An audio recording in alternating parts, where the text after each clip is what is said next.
This is the hiring order from $0 a month to $500,000 a month, coming from a guy who built his agency to over a team of 65. 0 to 15K a month, it's you. You do everything, and that's because you have to do everything. You're basically a glorified freelancer, and that's okay, because at 15 to 30K a month, you're growing, which means you're probably gonna have to hire for help. Now, a common mistake here is you hire a VA or a junior marketing associate. Don't do that. Ideally, hire somebody who has good communication skills and good deliverability skills, because eventually as you grow, you're going to need somebody who's client facing, or it's just going to come back to bite you and you're going to have to rehire somebody completely new. So you might as well build this relationship early. 30K to 100K a month, you need to decide, are you the acquisition founder or the ops founder? Both are okay, but to define the roles, acquisition means you're signing deals at a profitable rate, you're in charge of ads, content, cold email, cold DMs, whatever's working for you. You're building a pipeline where you're signing or at least booking 3 to 5 calls a month. Or if you're the ops founder, you basically handle delivery, onboarding, make sure clients are getting great results, you handle testimonials, case studies, and essentially you mitigate churn to an absolute minimum.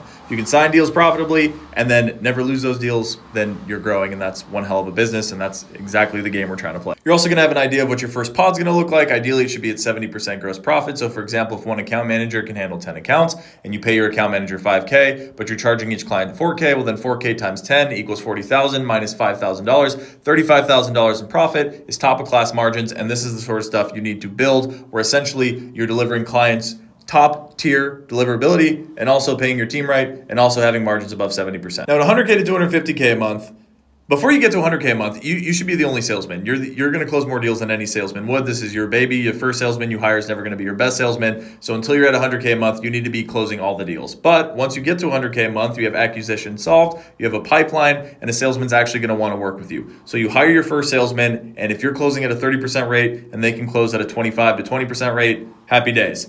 Also, you're gonna have to think about hiring a head of ops to basically own the 2 or 3 or 4 pods that you've built so far, just to make sure that everybody is delivering top tier level of delivery for your clients. Happy clients means long LTV with clients, which means more money. Also, recruiting agencies. At this point, you've calculated your agency scale formula, which is I am signing, for example, 5 deals a month. I'm losing 1 deal a month, so I'm growing at a rate of 4. And if one pod can handle 10 of accounts, then I need to hire for the new pod on month 1. I don't need to hire on month 3, or it's going to be too late, right? So you need to start treating talent acquisition like you treat client acquisition. Also, you need to become Iron Man. So what I mean by becoming Iron Man is you need to wake up and check your command center exactly like he's doing right here. Are clients on track? Great. Are clients getting insane results? Great. It's probably time to ask for a video testimonial. Are these 2 clients at risk? Okay, let me talk to the account manager, figure out what's going on, and how can we solve that accordingly, so we present a client with a solution before they come to us with a churn notice. But essentially, you need to wake up, check your command center, and tackle the highest leverage thing at this opportunity, because you are steering the ship at this point.